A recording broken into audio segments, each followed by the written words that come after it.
నమస్తే, welcome to our channel. నేను సౌజన్య. YCP అధ్యక్షులు జగన్మోహన్ రెడ్డి క్యాంపు కార్యాలయంలో మేనిఫెస్టోని రిలీజ్ చేశారు. నవరత్నాలు ప్లస్ అనేటువంటి పేరుతో రిలీజ్ చేయడం జరిగింది.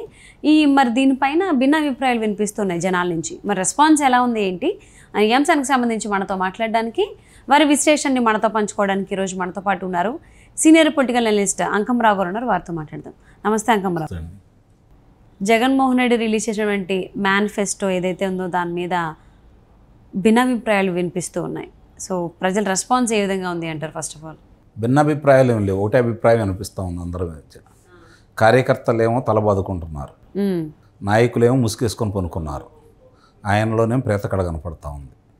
అందరు కలిసి ఓడిపోతున్నారు కాబట్టి ఒకటే మేనిఫెస్టో, ఇంతకంటే ఏం చేస్తాంలే, ప్రత్యేకంగా మనం కొత్తగా ఇచ్చేది ఏముందలే, మన గురించి అందరికీ తెలిసింది, ఒకవేళ మనం ఏదన్నా చెప్పినా ప్రజలు నమ్మే పరిస్థితుల్లో లేరనే నిర్ణయానికి వచ్చినట్టు కనపడతా ఉంది. ఆయన ప్రకటించిన విధానం చూసినా, ఆయన మాట్లాడిన విధానం చూసినా జీవకళ ఎక్కడా కనపడలా నాకైతే. మరి మీకు ఏమైనా కనిపిస్తుందో నాకైతే తెలియదు. ఇప్పుడు ఒక పథకాలు ఇప్పుడు దాంట్లో లబ్ధిదారులకి ప్రతి నెల 3,000 రూపాయలు ఇప్పుడు ఇస్తున్నారు. పెన్షన్లకు సంబంధించి 3,500 ఇస్తా అన్నాడు. తెలుగుదేశం ప్రభుత్వం అధికారంలోకి వస్తే, కూటమి అధికారంలోకి వస్తే 4,000 రూపాయలు ఇస్తానని చంద్రబాబు నాయుడు గారు ప్రకటించారు. ఈ 2 నెలలకు కూడా కల్పిస్తానంటున్నాడు. అర్థమైందండి? జూలైలో. ఇప్పుడు ఈయన 3,500 రూపాయలు చేశాడు. ఎప్పుడు? 2028, 29. 2028 జనవరికి 250 రూపాయలు పెంచుతారట. 2029 జనవరికి ఇంకో 250 రూపాయలు పెంచుతారట. అంటే 500 రూపాయలు పెంచుతారు. ఈ 3 సంవత్సరాలు ఇదే విధంగా కొనసాగిస్తాడు. అంటే ఇప్పుడు వాళ్ళు చాలా స్పష్టంగా ఆయన దాంట్లో ఏమన్నాడు, మన దగ్గర డబ్బులు ఉంటే కదా పంచేది. అంటే సంపాదన ఎలా చేయాలో తెలియదు కదా. సంపద సృష్టిస్తే ఆ సంపదలోంచి సంక్షేమానికి ఖర్చు పెట్టవచ్చు. ఇప్పుడు చాలామందికి అర్థం కాని ఏంటంటే, ఇప్పుడు వరకు కూడా తెలుగుదేశం ప్రభుత్వం అధికారంలో ఉండగా సంక్షేమానికి బడ్జెట్లో 9.5% ఖర్చు పెట్టింది.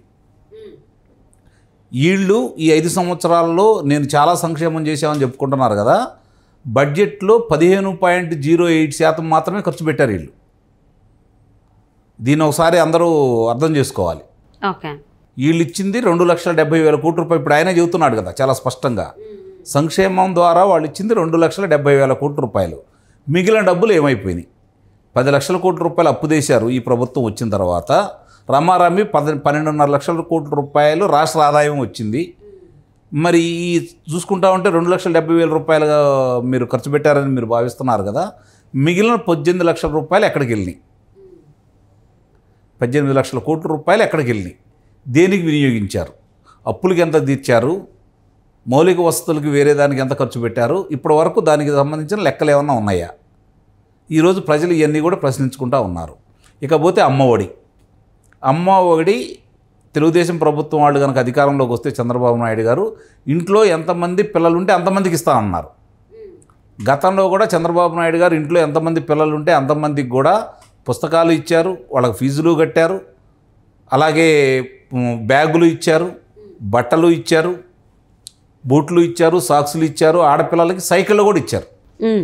మరి వీళ్ళు ఒక 15,000, అందుట్లో 2,000 రూపాయలు మరుగుదొడ్ల మరమ్మతులు కానీ, లేకపోతే స్కూల్లో సంబంధించినటువంటి పాఠశాలకు సంబంధించినటువంటి దానికోసం ఒక 1,000 రూపాయలు వాళ్ళు తీసేసుకుంటూ 13,000 రూపాయలు అమ్మఒడి కింద వాళ్ళకి ఇచ్చేస్తున్నారు.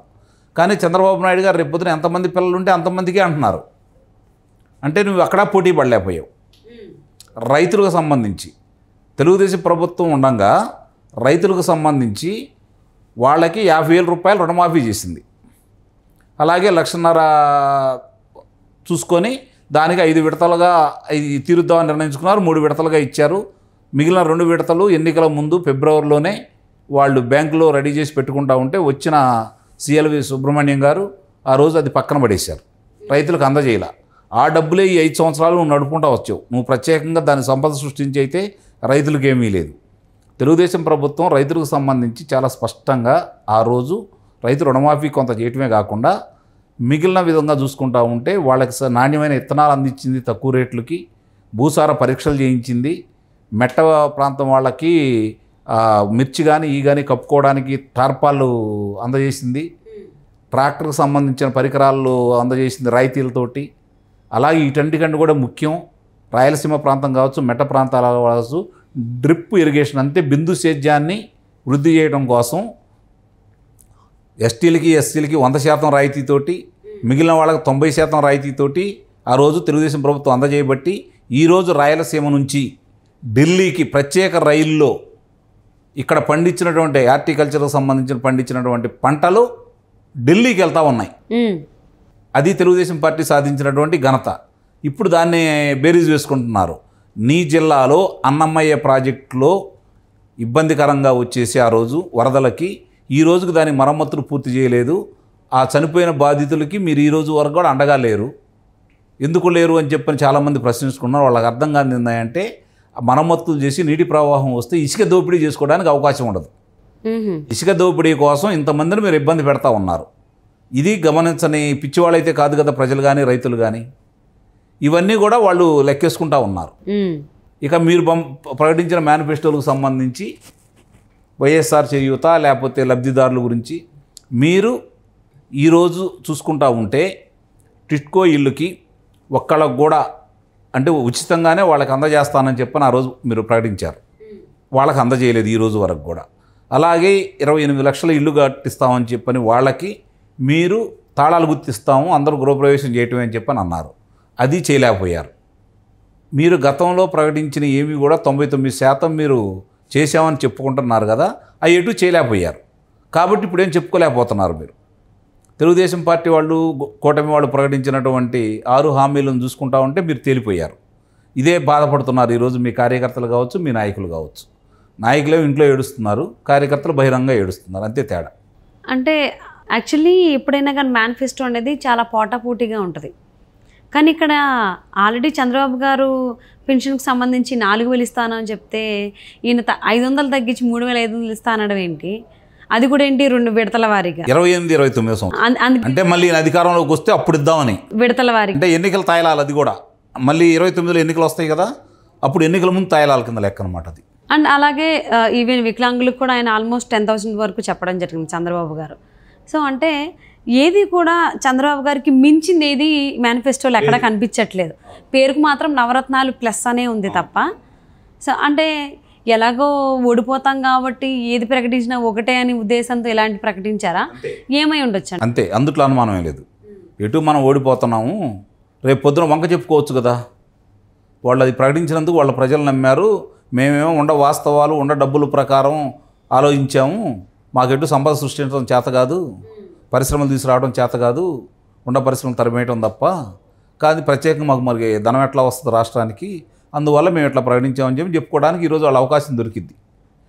వాళ్ళు ఇంకో మాట కూడా చెబుతున్నారు, 1,20,000 కోట్ల రూపాయలు ప్రతి సంవత్సరం ఈ సంక్షేమ పథకాల కోసం ప్రకటించిన సంక్షేమ పథకాలకి ప్రభుత్వం చెల్లించాల్సిన ధనం 1,20,000 కోట్ల రూపాయలు ఉందని ఈరోజు వాళ్ళే చెబుతూ ఉన్నారు.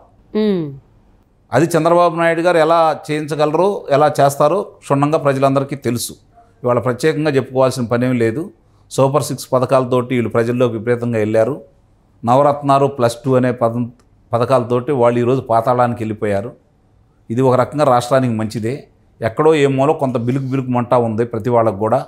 ఏం జరుగుతున్నాయి అంటే వీళ్ళు ఏం ప్రకటిస్తారో రేపు పొద్దున ప్రజలు ఎలా నమ్ముతారో అని భావించారు. ఇప్పుడు ప్రజలందరూ కూడా హాయిగా, ధైర్యంగా, ప్రశాంతంగా నిద్రపోయే పరిస్థితి, గుండె మీద చేసుకొని. ఆల్మోస్ట్ జగన్మోహన్ రెడ్డి మేనిఫెస్టోపై ఆంధ్రప్రదేశ్ అందరూ కూడా ఒకటే అభిప్రాయంతో